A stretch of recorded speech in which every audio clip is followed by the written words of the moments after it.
आप में से कितने लोग हैं जो बहुत एक्साइटेड हैं आज के सेशन को लेकर के?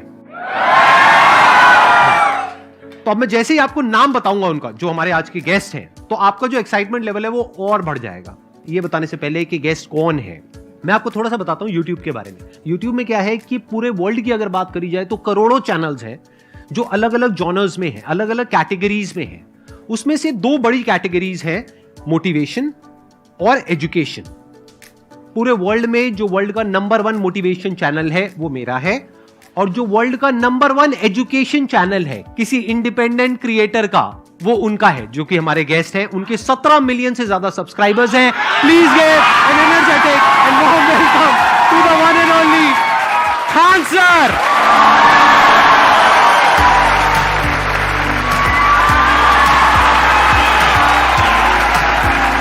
क्या हाल चाल जी, कैसे हैं आप?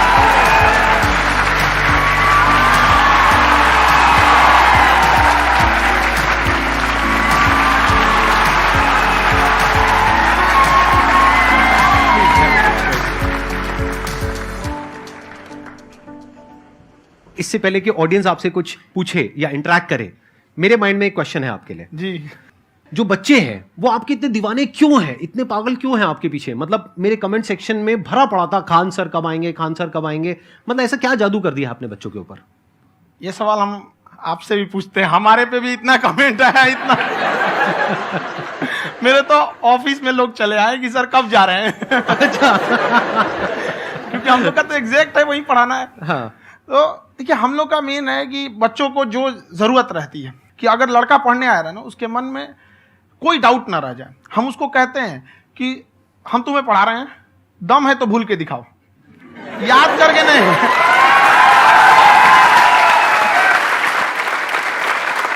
प्लस आप जिस प्राइस पॉइंट पे पढ़ा रहे हैं, आई थिंक वो सबसे कम है, वो बहुत ही कम है। सर ये जो फीस का कल्चर है, ये हमारा इंडियन कल्चर नहीं है। हमारा इंडियन कल्चर गुरु दक्षिणा है, उस हिसाब से वो सही है। ऑक्सीजन जैसे जिंदगी के लिए जरूरी है, वैसे एजुकेशन जरूरी है। कोई ये नहीं कह सकता है कि पैसे की वजह से वो खान सर के यहां से लौट गया। क्या बात है।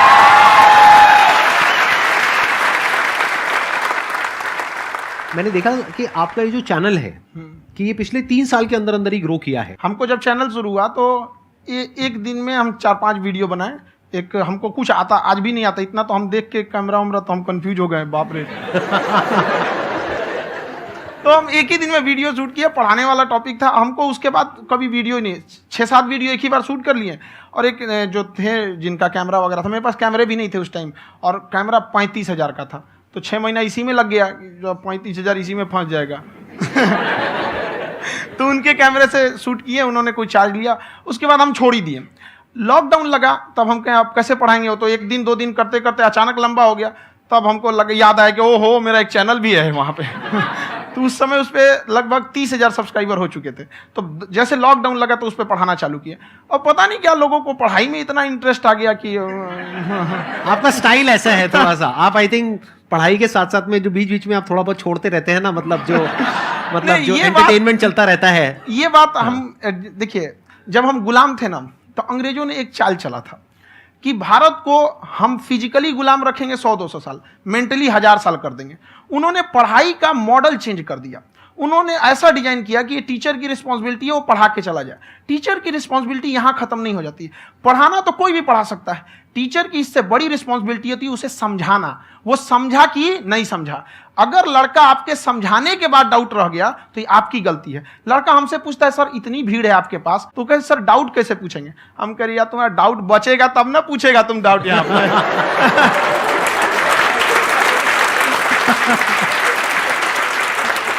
कॉन्फिडेंस नेक्स्ट लेवल है खान सर का, मानना पड़ेगा। और शायद यही वजह है इनकी जो ग्रोथ है उसका।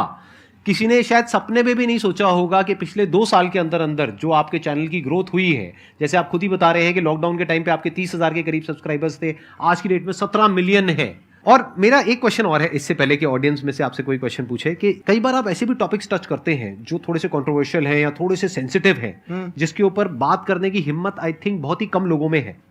तो आपको कभी ये नहीं लगता है कि कहीं ज्यादा तो नहीं हो रहा है, इसको थोड़ा रोक देते हैं, थोड़ा कम कर देते हैं? क्योंकि कोई लाइन ही नहीं है वैसे तो बोलने को, तो आप कुछ भी बोल दो, कितना भी बोल दो। हुई है कंट्रोवर्सी बहुत बार। एक्चुअली बचपन से हमको फौज में जाना था, और फौज वालों के लिए ये सब मायने नहीं रखता। उसको करना है मतलब करना है, तुम सामने कुछ भी रहो, डजंट मैटर।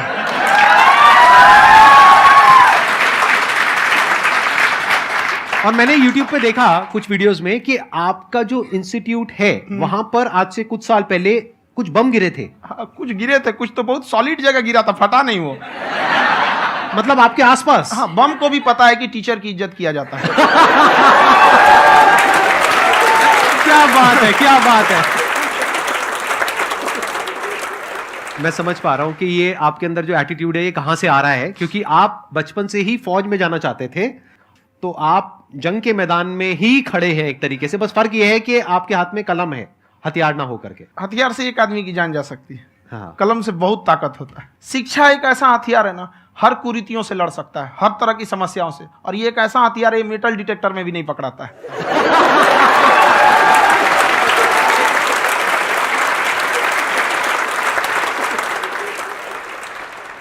मेरा क्वेश्चन ये है कि अभी प्राइवेट ऑर्गेनाइजेशंस में पीटने का, पनिशमेंट का ये सिस्टम जो है खत्म हो गया है। हम आपके वीडियो में देखे हैं सर कि आप एक बड़ा सा रोल रखे रहते हैं, पुलिस है वाला ना? लाठी है वो, पुलिस वाला लाठी है, और स्टेज पे बुला के बच्चों को उसी से धुनाई शुरू कर देते हैं मस्त एकदम से, है ना?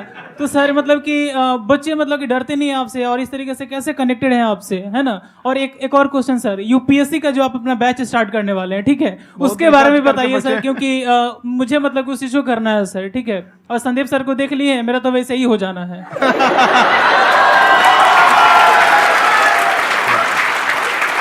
क्या हो जाना है? मेरा पूरा कंप्लीट करो। I'll be an IAS officer next year because I have seen you, sir. My day is like complete, sir. All the best. Thank you so much, sir. Thank you. पूरा बोला करो। Thank you. देखिए, लड़कों को जहां तक पीटने की बात है, जब पढ़ाने की बात आएगी तो उसको हम पूरे बेहतरीन ढंग से पढ़ाएंगे। लेकिन जब सजा देने की बात आएगी ना, तो वो भी बेहतरीन ढंग से होगा। ऐसा थोड़ी होगा कि बस एक ही चीज बेहतरीन ढंग से होगा। और डर का होना बहुत जरूरी है। ये डर भी अपने आप में एक मोटिवेशन है, क्योंकि जब आपके अंदर एक थोड़ा सा डर रहे ना, तो डर के भागिए मत। एक ऐसा डर जिसको आप लगे कि नहीं नहीं थोड़ा सा और करने की जरूरत है, फिर तो ये हम इसको क्रॉस कर जाएंगे आप। तो लड़कों के अंदर ये डर बनाना भी जरूरी रहता है। और रही बात यूपीएससी वाले की, जो आपने बोला, बहुत सारे लड़के वेट कर रहे हैं यूपीएससी की, क्योंकि 2-2.5 लाख फीस सारे लोग एफोर्ड नहीं कर सकते। और हमारा वही रहता है, हम तो ज्यादातर हमारे स्टूडेंट देखेंगे तो किसी के रिक्शा वाला, सब्जी वाला, यही लोग, इनको तो 2.5 लाख रुपया, इनके पास पूरी संपत्ति नहीं होती है, फीस कहाँ से भरेंगे वहां पे, उसके बाद रहेंगे कहाँ से? तो ऑल ओवर इंडिया से, कश्मीर से कन्याकुमारी तक, गरीब से गरीब भी लड़का उसको पढ़ सकता है। यही कुछ 1000 रुपये मंथली, 12-14 हजार साल का पड़ेगा, खत्म हो जाएगा इतना में।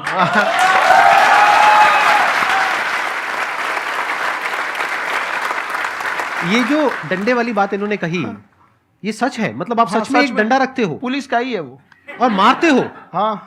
कि मतलब अगर कोई लड़की छेड़ता है या ऐसा कोई भी उल्टा नहीं, पुल्टा काम पढ़ाई करता लिखाई है, कुछ भी गलती करेंगे तो पिटाएंगे वो यहाँ पे, कैमरे पे, ऑन कैमरा, जैसा भी रहे, कुछ भी पिटाना तो उनको फिक्स है। एक तो कोई मतलब विधायक जी थे, उनके लड़का को पीट दिए, तो चला है दल बल लेके अपना वहां पे। उसने घर पे नहीं बताया था कि सर ने पीटा है, बस बोल दिया कोचिंग में पीटा है। बाद में पता चला हम पीटे हैं, तो उसके पिताजी मेरे सामने और पीटे।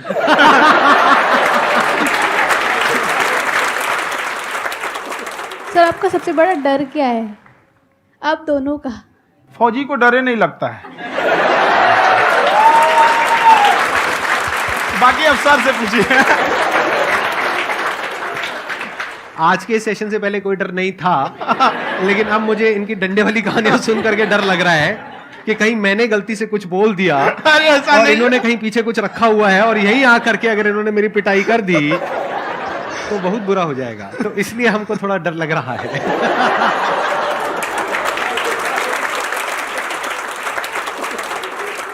आपकी डेली कितने घंटे क्लासेस होती हैं? 6-7 घंटे। अभी भी खुद ही करते हो आप? हाँ, जो भी हमारे classes स्टाफ करते हो। परेशान रहते हैं। हम 1:30-2 बजे सोते हैं, सुबह 6 बजे उठ जाते हैं, परेशान रहते हैं। यार इतना क्यों करते हो, है ना? कभी तो उनको भी साथ साथ लगना पड़ता है ना। उनको साथ साथ लगना पड़ता है। हम जग गए तो कोई सोया थोड़ी रहेगा, परेशान रह, दिन में सोते ही नहीं है बेचारा, कहीं कहीं जाके सोते रहता है। तो हम सीट बांध दिए कि भाई तुम इस समय सो जाना, तुम इधर सो जाना। आपकी शादी हो गई या नहीं हुई अभी?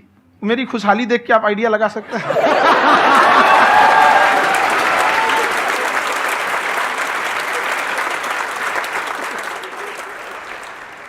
First of all I would like to say sir thank you so much to you and to your team कि आपने मुझे यहाँ आने का मौका दिया। एंड सर अब तक मैंने आपको सिर्फ फ़ोन या लैपटॉप में ही देखा है दोनों को, आज फर्स्ट टाइम लाइव देख रही हूँ तो बहुत अच्छा लग रहा है। तो मेरा क्वेश्चन ये है सर आपसे, जब हम लाइफ में कोई डिसीज़न लेते हैं कि हमें ये पर्टिकुलर चीज़ करनी है, और क्योंकि हम डिसीजन लेते हैं तो हमारी आदत है कि पहले हम 4 लोगों से पूछते हैं कि तू बता तेरी क्या राय है, तू बता तेरी क्या राय है। तो उनमें से अगर कोई हमें कह देता है कि ये बेकार डिसीजन है मत कर, तो हमारा माइंड कहीं ना कहीं डाइवर्ट होने लगता है और उसकी वजह से हम अपना डिसीजन चेंज कर देते हैं। तो मेरा क्वेश्चन ये है कि कैसे हम अपने डिसीजन पे स्टिक रहे, कैसे हम जो दूसरे के ओपिनियन है उनको अफेक्ट ना होने दें अपने ऊपर। दूसरे से सलाह लेने से पहले एक बार खुद उस पर रिसर्च कर लेना चाहिए, ताकि आप सामने वाला क्या सलाह दे रहा है आपको समझ में आना चाहिए। यहाँ पर ऐसा नहीं है कि कई बार ऐसे होते हैं कि दूसरे वाले को एक्सपीरियंस होता है, तो अगर आपको पहले से आइडिया है, उसके बारे में आप बेहतरीन ढंग से रिसर्च किए हैं कि क्या इसमें प्लस पॉइंट है क्या निगेटिव है, उसके बाद आप किसी से सलाह लेने जाइए। ये नहीं कि मन में आया सीधा बता गड़बड़ा जाएगा। तो वहाँ पे पहले आपको R&D करना पड़ता है, समझ में आया कि नहीं। और जिंदगी हो या गाड़ी, जीतेगा वही जो टाइम पे गियर चेंज कर रहा है। तो डिसीजन चेंज करना बहुत ज़्यादा गलत नहीं है।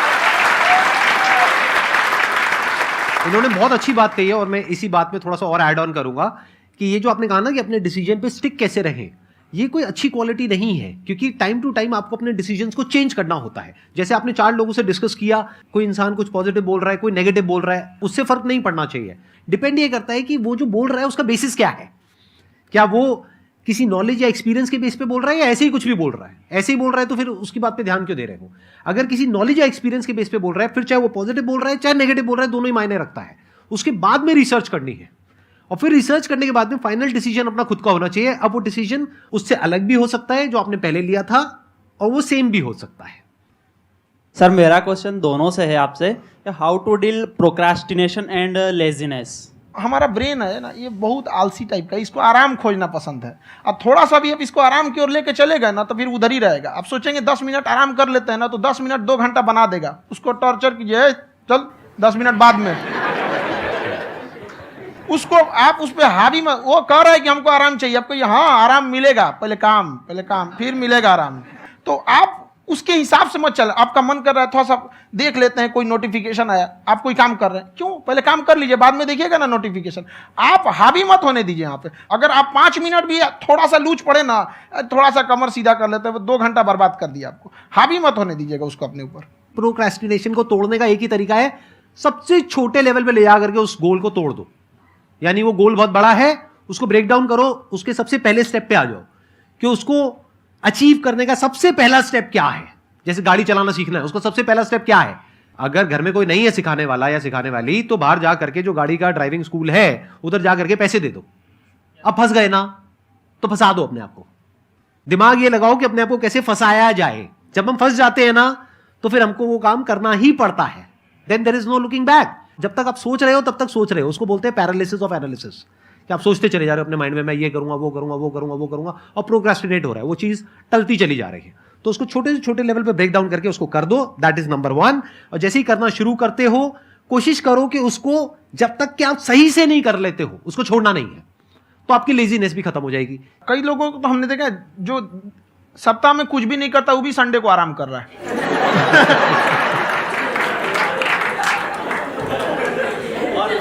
वैसे कहा भी जाता है कि अगर कोई काम आपको करवाना है ना, तो ऐसे किसी इंसान को दो जो बिजी है। हाँ। ऐसे आदमी को मत दो जो खाली है। ये परफेक्ट एग्जाम।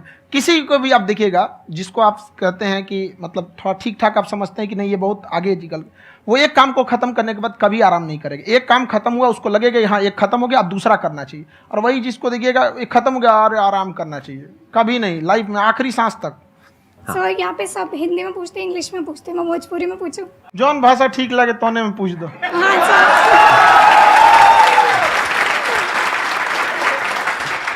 सर ये पूछे के चाहते नहीं कि जैसे हमने के पढ़ाई करी नहीं सर, तो कभी कभी डेली टारगेट्स जो होला वो कंप्लीट ना होला।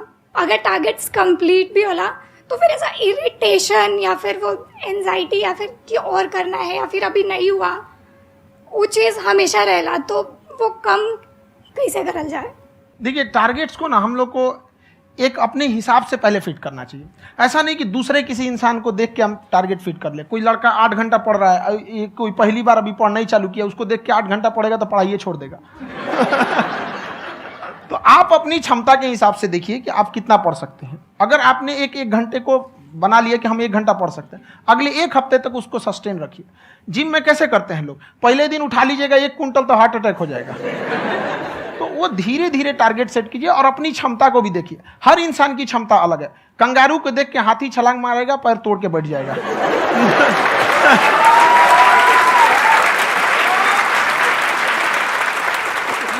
अब संदीप सर का मोटिवेशन देख के इसका मतलब क्या कि ट्रेन के आगे खड़ा हो जाएंगे, ढकेल देंगे तुमको।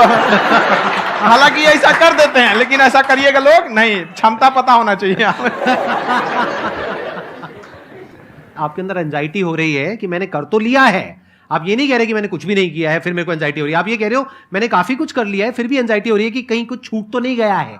तो बेसिकली आपको ये देखना है कि अगर आपके अंदर ये एंजाइटी हो रही है, that means you are a very good student. आप एक अच्छे स्टूडेंट हो। क्यों? क्योंकि बहुत सारे स्टूडेंट्स तो ऐसे हैं उनको पढ़ने के नाम से एंजाइटी होती है। तो आपको एंजाइटी हो रही है कि मैंने पढ़ लिया, दिन में मानो 8 घंटे का आपने टारगेट सेट किया और 6 घंटे पढ़ लिया, या मान लो 8 घंटे भी पढ़ लिया, फिर भी एंजाइटी हो रही है कि मैंने 10 घंटे नहीं पढ़ा। तो ये तो अच्छी क्वालिटी है ना, ये तो एक ब्रिलियंट स्टूडेंट की क्वालिटी है। क्योंकि एंजाइटी उसी को होती है जो केयर करता है, जिसको परवाह है, उसी की तो एंजाइटी होती है। जैसे माँ को अपने बच्चे की, जैसे एक माँ को अपने बच्चे के, जैसे एक माँ को अपने बच्चे को लेकर के एंजाइटी होती है। हंस लो मजाक उड़ा लो मेरा। कोई बात नहीं, एडिट कर देंगे इसको हम। हाँ।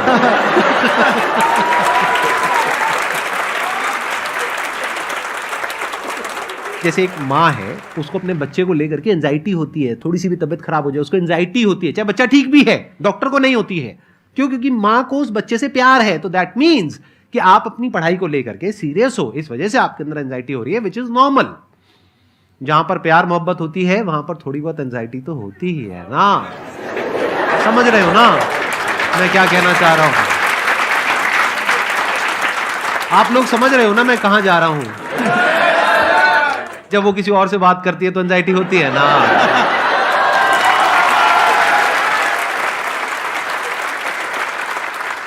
सर, आपकी स्टोरी हमने सुनी थी, तो एक टाइम आया था जब आप गंगा किनारे जाके बैठ गए थे। उस समय आपको कुछ समझ नहीं आ रहा था, तो उस समय मतलब आपने ये डिसीजन कैसे लिया कि अब आगे नहीं, यहाँ से वापस जाना है? रास्ता ही नहीं था। घर जाने के लिए एटलीस्ट 90 रुपए चाहिए थे, जेब में 40 रुपए थे। कैसे घर जाते हैं? और हम गंगा के किनारे चुपचाप बैठे बैठे हम कहें कि अब बहुत टेंशन हो गया, अब घर जाना चाहिए। रूम पे, तो किराए के रूम पे ही आदमी सारे लोग रहते। गए वहाँ पे तो रूम लॉक हो गया था। तुम खटखटाए तो ऊपर से गुस्सा से बोले जो ऑनर थे, क्या टाइम हो गया है? तुम कहीं 9-10 बज रहा होगा। घड़ी देखिए तो 2 बज रहा था रात का, 2-2:30 बज गया था वहाँ। टेंशन में आप तो होता है, कई बार ऐसा समय आएगा कि लगेगा जैसे अब कुछ नहीं हो सकता है। तो इससे घबराना नहीं है। कभी कभी गुच्छे की आखिरी चाबी भी ताला खोल देती है। जो बातें आपने बताई कि घर में प्रॉब्लम्स ये वो, ये तो बहुत लोगों ने फेस करी वहां पर। आप अकेले नहीं है, बहुत लोगों ने ये प्रॉब्लम्स फेस करी, बहुत तरह की प्रॉब्लम्स देखी, बहुत तरह की स्ट्रगल्स देखी, लेकिन वो सब इतने कामयाब नहीं हो पाए जितने कि आप हुए। तो आपके अंदर ऐसा कुछ ना कुछ है जो औरों के अंदर नहीं है। तो वो मैं जानना चाह रहा हूं कि वो ऐसा क्या था जहां से कि आपका दिमाग यहां तक सोच पा रहा है कि मैं पूरे इंडिया में इतने बड़े लेवल का चेंज लेकर के आ सकता हूं, एजुकेशन फील्ड में रेवोल्यूशन लेकर के आ सकता हूं। ये सोचना ही बहुत लोगों के बस का नहीं है। मेरी एक खुद की थिंकिंग, अगर हमको कोई 100 रुपए किसी काम के लिए दिया, हम सबसे यही कहते हैं, तो हम कोशिश करते हैं उसे 200 का रिटर्न दे। अगर कोई हमसे 200 रुपया फीस दे रहा है, 250 दे रहा है, तो हम उसको ये कोशिश करते हैं कि तुम्हें ऐसा लगे कि नहीं भैया हमने 10-20 हज़ार का पढ़ लिया यहाँ पर। वो ईमानदारी से कभी कमी नहीं। और हमेशा अगर हम प्रॉमिस एक्स का करते हैं तो डिलीवर 4x करना चाहते हैं। ध्यान से सुनना और ध्यान से समझना इस फर्क को। अगर आप समझ पाए तो बहुत आगे जाओगे लाइफ में। एक वो होते हैं जो ये सोचते हैं कि हमें सब कुछ मिल जाए, हमें कुछ भी करना ना पड़े।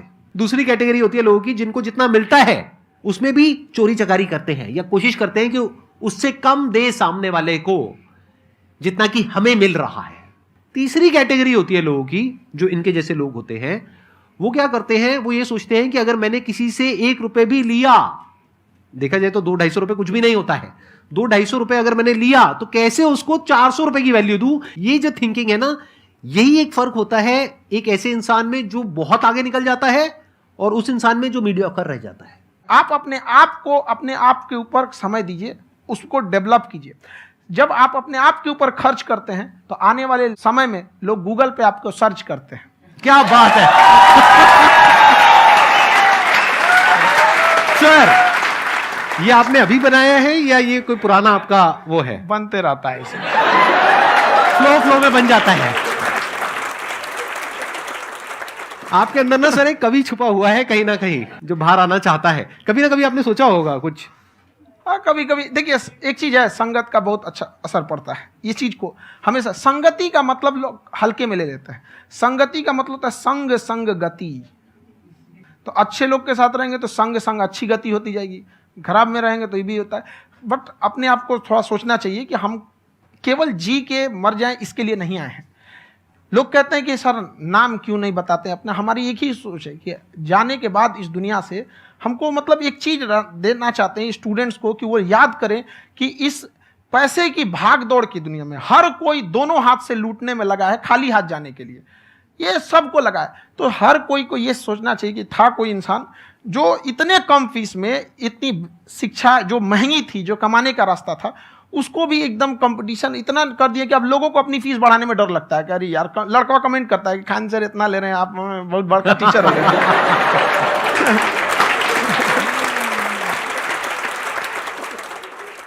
खान सर की एक क्लिप है, ये समय और समझदारी में बहुत फ़र्क होता है।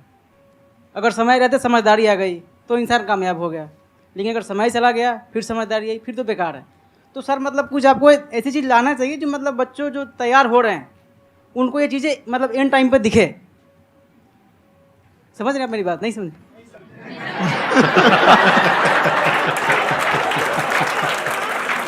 यही होता है सर का मोटिवेशन ज्यादा हो जाता है। जब आप स्ट्रगलिंग फेज में हैं तो कम से कम चीजों को अपने ऊपर खर्च कीजिए, ज्यादा से ज्यादा सीखने में खर्च कीजिए। अगर आपको राजा बनने का शौक है तो गुलाम की तरह मेहनत करना सीखिए, तब राजा बनेंगे।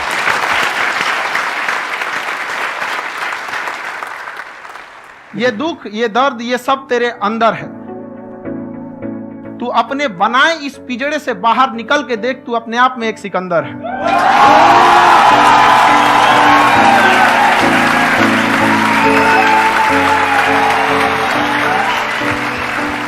Thank you so much sir for coming. बहुत मजा आया मेरे को आपके साथ में इंटरेक्ट करके। आई एम श्योर आप लोगों को भी बहुत मजा आया होगा।